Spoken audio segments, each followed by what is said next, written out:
ធ្វើជាអ្នកផ្ដល់ឲ្យមុនរឿងដែលពិបាកធ្វើគឺខំប្រឹងបំភ្លេចការឈឺចាប់ប៉ុន្តែអ្វីដែលកាន់តែធ្វើឲ្យយើងពិបាកខ្លាំងក្នុងកំឡុងពេលឈឺចាប់នោះគឺការដែលនៅតែចងចាំភាពអែមល្ហែមមុនពេលការឈឺចាប់មួយបានមកដល់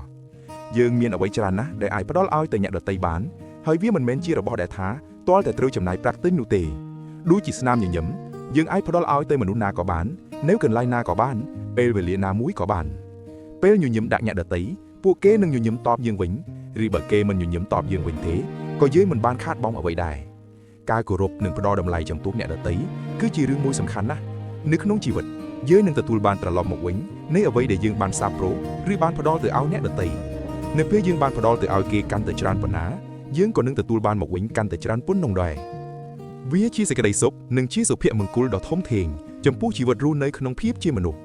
ពិភពលោកទាំងមូលប្រៀបដូចជាគ្រួសារមួយដ៏ធំហើយគ្រប់គ្នាទាំងអស់នៅក្នុងពិភពលោកតែងតែមានទំនាក់ទំនងជាមួយគ្នាទៅវិញទៅមកជានិច្ច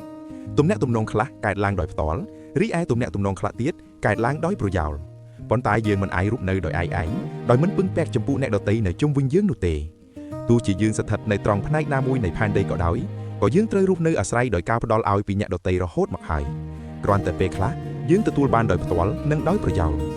យើងតែងតែរស់នៅដោយអាស្រ័យលើការទទួលបាននិងការធ្វើប្រយោជន៍ពីគ្នាទៅវិញទៅមករាល់ថ្ងៃសូម្បីតែយើងកើតមកជាអ្នកមានខ្ពង់ខ្ពស់ជាងគេក៏ដោយក៏យើងមិនអាចរស់ស្រួលដោយគ្មានអ្នកបម្រើបោសសម្អាតផ្ទះនិងថែសួនអ្វីត្បិតតែជីវិតពួកគេមើលទៅខុសឆ្ងាយស្រឡះពីយើងប៉ុន្តែពួកយើងមានភាពជាមនុស្សដូចគ្នាហើយមនុស្សដែលមានភាពជាមនុស្សដូចគ្នាគួរតែជាបងប្អូននឹងគ្នាកម្មករទាំងអស់បានខិតខំធ្វើការងារយ៉ាងលំបាកទម្រាំតែយើងអាចមានផ្ទះធំស្កឹមស្កៃដើម្បីរស់សុខសប្បាយដូច្នេះទើបវាជារឿងល្អមួយដែលយើងត្រូវតែរៀនដឹងគុណចំពោះអ្វីដែលយើងបានទទួលនៅក្នុងជីវិតរស់នៅប្រចាំថ្ងៃការមានទឹកចិត្តល្អនិងការមានមេត្តាសប្បុរសចំពោះអ្នកដទៃគួរតែបណ្ដុះឡើងនៅក្នុងខ្លួនយើងឲ្យបានកាន់តែច្រើនបើយើងមិនបានទទួលការគោរពសូមយើងចាប់ផ្ដើមផ្ដល់ការគោរពទៅនរណាម្នាក់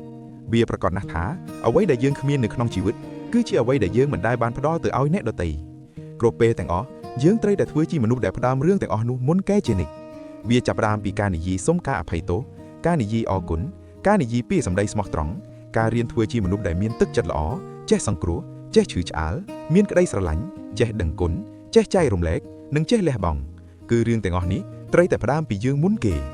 បើយើងមិនសូវទទួលបានការស្រឡាញ់ការយកចិត្តទុកដាក់មិនសូវទទួលបានភាពកក់ក្ដៅនិងការមិនជួយជ្រោមជ្រែងពីអ្នកដទៃទេយើងត្រូវចាប់ផ្ដើមធ្វើរឿងទាំងអស់ហ្នឹងភ្លាមទេវាមិនងាយស្រួលទេដែលយើងត្រូវរំចាំឲ្យនរណាម្នាក់មកខ្វល់ខ្វាយពីយើងទាំងដែលគេកំពុងត្រូវការឲ្យយើងទៅខ្វល់ខ្វាយពីគេដែរនោះអញ្ចឹងយើងត្រូវតែរឹងមាំខ្លួនឯងដើម្បីជួយដល់អ្នកដែលទន់ខ្សោយជាងយើងគ្រប់យ៉ាងគឺអាចចាប់ផ្ដើមបានឥឡូវនេះពេលនេះវិនាទីនេះថ្ងៃនេះពេលដែលយើងយល់ថាខ្លួនឯងខ្វះស្នេហ៍សូមយើងផ្ដល់ឲ្យទៅអ្នកដទៃនៅអ្វីដែលយើងកំពុងខ្វះខាតនោះឲ្យបានច្រើននិងបានឆាប់បំផុតតាមដែលអាចធ្វើទៅបាននៅពេលយើងបាក់ទឹកចិត្តខ្លាំងបំផុតបើមាននរណាម្នាក់ដែលនិយាយប្រាប់យើងថាគេកំពុងត្រូវការកម្លាំងចិត្តប្រកាសណាស់ដែលយើងនឹងអាចលួសលំគេបានយើងធ្លាប់ធ្វើឲ្យគេសាយបានទាំងដែលពេលនោះយើងកំពុងយំក៏មានដែរដូច្នេះយើងតែងតែអាចផ្ដល់ឲ្យគេបានគ្រប់ពេលនៅអ្វីដែលយើងកំពុងតែខ្វះខាតនិងត្រូវការខ្លាំងបំផុតយើងប្រៀបដូចជាដំបូលមួយដែលអាចផ្ដល់ភាពកក់ក្ដៅដល់អ្នកកំពុងរងាបើទោះបីជាយើងខ្លួនឯងកំពុងតែរងាខ្លាំងជាងគេក៏ដោយ